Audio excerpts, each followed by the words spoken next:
Hey everyone, this is Neha and welcome back. In today's video, I have taken up class 10th, chapter number 4 from the Diary of Anne Frank. So, this lesson is an excerpt from Diary of a Young Girl or the Diary of Anne Frank. It depicts poignant vision of a young girl living happily in a place where her life is threatened. It is an autobiography that was first published in 1947. The diary was given to her on her 13th birthday by her parents and she named it Kitty. She wrote the events of her life in this diary from 12th June 1942 to 1st August 1944. Here, poignant vision means painfully affecting the feelings, something that was painfully affecting the feelings of Anne Frank. Anne Frank. Anne Frank, the author of the diary, was born on June 12, 1929 in Frankfurt, Germany. She lived in Germany until she was 4 years old. The rise of Hitler and Nazis brought untold sufferings for the Jews in Germany. Being Jews, the Franks emigrated to Holland in 1933 to escape from the torture. Emigrated here means to leave one's own country in order to settle somewhere else. So they emigrated to Holland. The Franks went into hiding in an Amsterdam warehouse. Warehouse is a kind of a storeroom, you can call it, or a storehouse, until they were arrested on the morning of 4th August 1944. Margot, Anne's sister, and Anne were transported to Bergen-Belsen, a concentration camp near Hanover in Germany. They died of typhus before the camp was liberated by British troops on 12th April 1945. Concentration camp here refers to a camp in which people are detained or confined, usually under harsh conditions and without regard to legal norms. Otto Frank, Anne's father, was the only one of the 8 persons who were in the hiding to survive the concentration camps. Anne Frank kept a diary from 12th June 1942 to 1st August 1944. In her diary, she gave a deeply moving account of her family, herself, and the life in the annex. Annex is a kind of extra or additional accommodation with the main building of the warehouse. And the persecution of the Jews in general. Persecution here means the ill treatment, oppression of the Jews in general. So the last entry in Anne's diary is dated 1st August 1944. Her father Otto Frank published her diary to fulfill his daughter's wish. This diary is famously known as the Diary of a Young Girl. Anne Frank wrote this diary in Dutch language. Text of the lesson. Writing in a diary is a really strange experience for someone like me, not only because I have never written anything before, but also because it seems to me that later on neither I nor anyone else will be interested in the musings of a 13-year-old schoolgirl. Oh well, it doesn't matter. I feel like writing and I have an even greater need to get all kinds of things off my chest. I in this para stands for Anne Frank, and here author is also Anne Frank. So the author feels that it is strange and unusual for her to write in her diary about her feelings and experiences because it was the first time she was doing it. She feels this because she thinks that in the future no one would be interested in reading about a young school-going girl's past. She thinks that later even she will not be interested in reading it. But then she puts these thoughts away and decides that she should write if she feels like doing so. She feels the need to write because there were a lot of thoughts she had been holding on to lately and she needed to get them off her mind. It is known that writing one's thought acts as a therapy, so she makes the decision of writing a diary. Next para. Paper has more patience than people. I thought of this saying on one of those days when I was feeling a little depressed and was sitting at home with my chin in my hands, bored and listless, wondering whether to stay in or go out. I finally stayed where I was, brooding. Yes, paper does have more patience, and since I am not planning to let anyone else read this stiff backed notebook grandly referred to as a diary, unless I should ever find a real friend, it probably won't make a bit of difference. Now I am back to the point that prompted me to keep a diary in the first place. I don't have a friend. Here, listless means with no energy or interest. And brooding. Brooding means engaged in or showing deep thought about something that makes one sad, angry, or worried. And in the last second line, it is prompted. Prompted means to provoke someone. So the author feels that paper has much more capacity to absorb thoughts than people. People have low patience levels, but a piece of paper, being a non living thing, would not refuse from absorbing your thoughts. This realization came to Anne Frank one day when she was feeling more sad and confused than usual. She could not even decide whether to go out or stay at home at that time. When she finally decided to stay at home, she sat being depressed and in deep thought. Again, she thought that paper had more patience and she decided to write everything that came in her mind because she did not intend on making someone read it unless she found a real friend. By real friend, she meant a friend with whom she could share all her secrets. The author then comes back to the point where she thought of beginning to write. It is because she is lonely and has no friend to talk to. Next para. Let me put it more clearly since no one will believe that a 13-year-old girl is completely alone in the world, and I am not. I have loving parents and a 16-year-old sister, and there are about 30 people I can call friends. I have a family, loving aunts, and a good home. No, on the surface, I seem to have everything except my one true friend. All I think about when I am with friends is having a good time.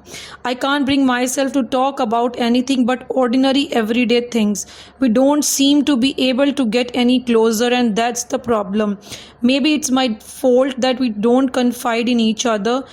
In any case, that's just how things are, and unfortunately, they are not liable to change. This is why I have started the diary. So, here, Anne Frank goes on explaining why she feels the need for a friend. She feels that no one is going to believe that a young girl like her is so alone, which practically she is not, because she has a loving family, near about 30 people that can be called friends, loving aunts, and a good place to stay. This depicts a clear picture of a happy family, but the one thing that lacks in her life is the presence of a true friend with whom she can share everything. She does have a good time with friends. They talk about stuff, but not real stuff that is actually going on in their lives. Despite trying hard, they are unable to get closer. She feels that maybe it is her who is not able to trust anyone with her private stuff, that she is not able to come any close to her friends. So she feels that the current situation cannot be changed, and thus she needs to write her feelings in the diary. Next paragraph. To enhance the image of this long awaited friend in my imagination, I don't want to jot down the facts in this diary the way most people would do. But I want the diary to be my friend, and I am going to call this friend Kitty. Since no one would understand a word of my stories to Kitty if I were to plunge right in. I would better provide a brief sketch of my life, much as I dislike doing so. Here, enhance means to intensify, to increase, or further improve the quality. And plunge here means to jump or dive quickly. So, usually, when someone is writing in a diary, they list down all the facts about them in formal manner, which the author does not want to do. This is because she wanted, who is she here? Anne Frank. Anne Frank wanted to give her need for a friend a shape, and thus decides. So she decides to name the diary as Kitty. hoping that someone would read her diary one day, and she thinks that writing without giving details about the background story would be ineffective. So, despite not wanting to do so, she gives brief details about her life. My father, the most adorable father I have ever seen, didn't marry my mother until he was 36 and she was 25. My sister Margot was born in Frankfurt in Germany in 1926. I was born on 12th June 1929. I lived in Frankfurt until I was 4. My father emigrated to Holland in 1933. My mother, Edith Hollander Frank, went with him to Holland in September, while Margot and I were sent to Aachen to stay with our grandmother. Margot went to Holland in December and I followed in February when I was plunked down on the table as a birthday present for Margot. Here, adorable means lovable. Emigrated means to leave one's own country in order to settle permanently in another, and plunked means to put down. So here she refers to her father as the most lovable father one could get. He said that her father married her mother when he was at the age of 36 and she was 25. She and her sister Margot were both born in Frankfurt. As soon as Annie turned 4, her father moved to Holland, followed by her mother in September, while both the sisters stayed with their grandmother in Aachen. Margot was also sent to Holland in December, followed by Anne in February, who was brought as a birthday present for Margot. I started right away at the Montessori nursery school. I stayed there until I was 6, at which time I started in the first form. In the sixth form, my teacher was Mrs. Cuperus, the headmistress. At the end of the year, we were both in tears as we said a heartbreaking farewell. In Holland, Anne was sent to Montessori nursery school and it was her first school, and she started from first form. She had Mrs. Cuperus, the headmistress, as her teacher in sixth form, who even cried at the time of farewell. Next para. In the summer of 1941, Grandma fell ill and had to have an operation, so my birthday passed with little celebration. Grandma died in January 1942. No one knows how often I think of her and still love her. This birthday celebration in 1942 was intended to make up for the other, and Grandma's candle was lit along with the rest. The 4 of us are still doing well, and that brings me to the present date of 20th June 1942 and the solemn dedication of my diary. So in 1941, the author's birthday could not be celebrated well because her grandmother fell ill and underwent an operation. Unfortunately, her grandmother left them in January 1942 and misses her grandmother more than anyone knows. This year's birthday was to be celebrated with great zeal so as to compensate for last year's. She then mentions that her family is doing well, which sums up her background and brings her to the present date of June 20, 1942. She is writing her diary. Solemn here means it is characterized by deep sincerity, and she's writing sincerely her diary. And intended here means to plan. Saturday, 20th June 1942. Dearest Kitty, our entire class is quacking in its boots. The reason, of course, is the forthcoming meeting in which the teachers decide who will move up to the next form and who will be kept back. Half the class is making bets. Gian and I laugh ourselves silly at the 2 boys behind us, Cian and Jack, who have staked their entire holiday savings on their bet from morning to night. It's, you are going to pass. No, I am not. Yes, you are. No, I am not. Even GS pleading glances and my angry outbursts can't calm them down. If you ask me, there are so many dummies that about a quarter of the class should be kept back. But teachers are the most unpredictable creatures on earth. I'm not so worried about my girlfriends and myself. We'll make it. The only subject I'm not sure about is maths. Anyway, all we can do is wait. Until then, we keep telling each other not to lose heart. Here, quaking means shake or tremble, staked means to bet, pleading means to make an emotional appeal, glances means take a brief or a hurried look, outburst, a sudden release of strong emotion, dummies, an object designed to resemble, or like a substitute, unpredictable, not able to be predicted. So on June 20, 1942, Anne begins writing in her diary, addressing it as her friend Kitty. She mentions how her entire class is nervous about their results. It is unpredictable and will be decided by a meeting of teachers in which they will select students to be moved to next class or kept back. Here form means class.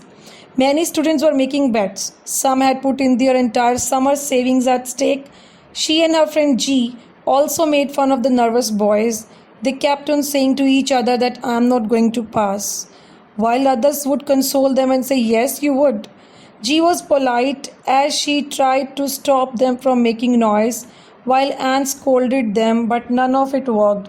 According to Anne, about a quarter of class should not be allowed to pass because they hardly respond or take part in any of the activities. She refers to them as dummies. But this may not be the case because teachers' decisions can't be predicted. The author says that she's not bothered about her friends because she's sure that they will pass. The only thing is that she's worried about mathematics. She seems to be having a tough time with the subject, but all they could do was wait for the results and not to lose heart. Here, not to lose heart means not to be discouraged. I get along pretty well with all my teachers. There are 9 of them, 7 men and 2 women. Mr. Kissing, the old fogey who teaches maths, was annoyed with me for ages because I talked so much. After several warnings, he assigned me extra homework, an essay on the subject, a chatterbox. A chatterbox? What can you write about that? I would worry about that later. I decided. I jotted down the title in my notebook, tucked it in my bag, and tried to keep quiet. Here, old fogey means an old-fashioned person. Annoyed means slightly angry. Chatterbox means a person who likes to chatter, means talkative. And jotted means to write something quickly. Here Anne Frank tells us how she has a great relationship with all her teachers except the maths professor. He was constantly irritated by the author's talkativeness. Despite several warnings, Anne did not stop talking in his classes, which prompted him to give her extra homework as punishment. The first one was to write an essay on chatterbox, which she thought was a weird topic to write on because what could one write about that? For the moment, she wrote the topic in her notebook, kept it in her bag, and focused on staying quiet. That evening, after I would finished the rest of my homework, the note about the essay caught my eye. I began thinking about the subject while chewing the tip of my fountain pen. Anyone could ramble on and leave big spaces between the words, but the trick was to come up with convincing arguments to prove the necessity of talking. I thought and suddenly I had an idea. I wrote the 3 pages Mr. Keesing had assigned me and was satisfied. I argued that talking is a student's trait and that I would do my best to keep it under control. Here, ramble means to talk or write at length in a confused or inconsequential ways. Convincing means capable of causing someone to believe that something is true or real. And trait here means quality. The author came across the note she made as a reminder for the essay after she had finished the rest of her homework. She began thinking about the topic, and while chewing the tip of my fountain pen is a gesture that signifies a person is in deep thinking. So while anyone could mention random stuff written for the sake of filling pages, she wanted to present concrete ideas or concrete arguments in support of talking. So she mentioned that she will try to better herself as a student, but talking is something that cannot be eliminated completely.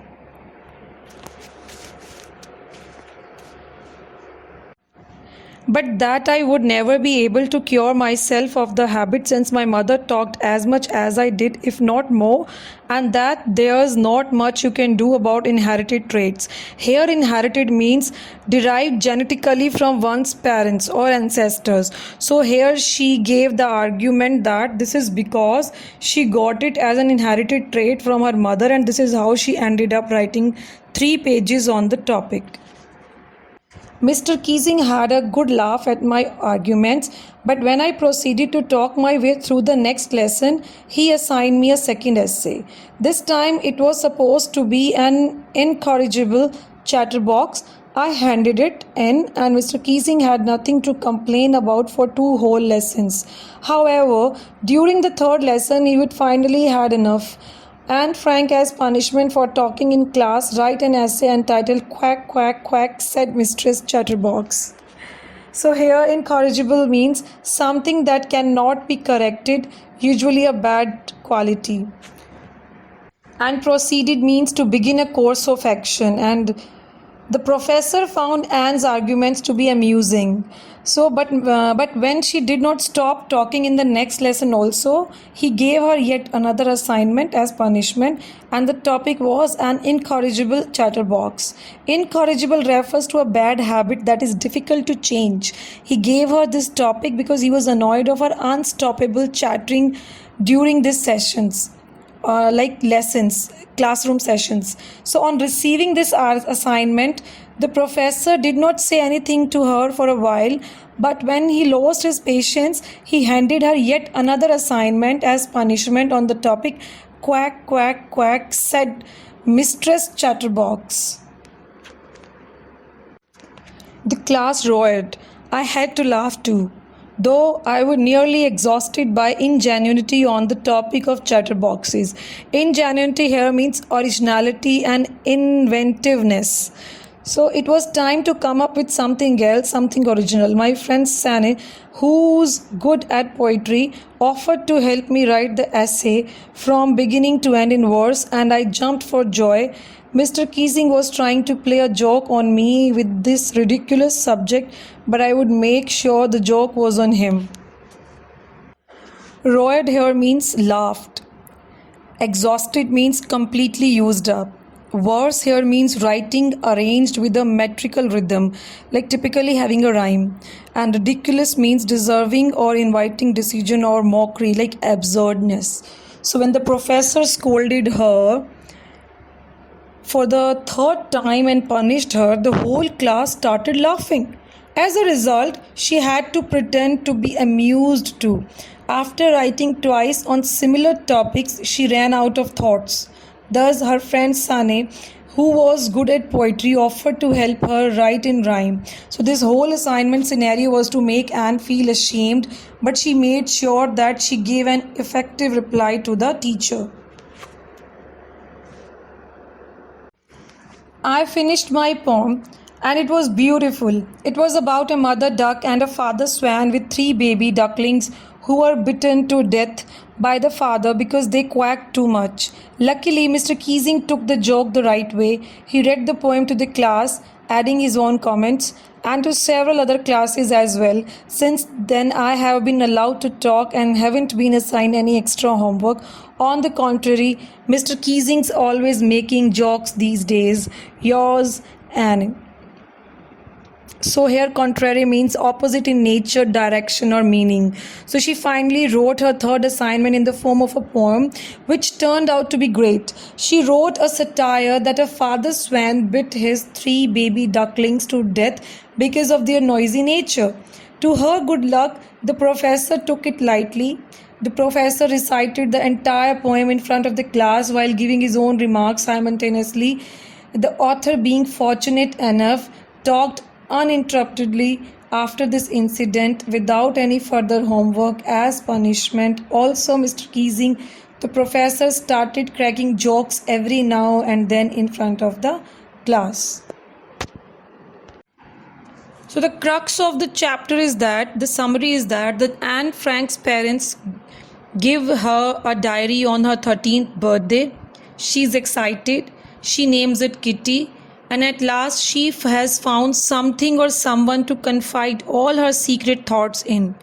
She is generally misunderstood by everyone she knows, so she starts writing her diary.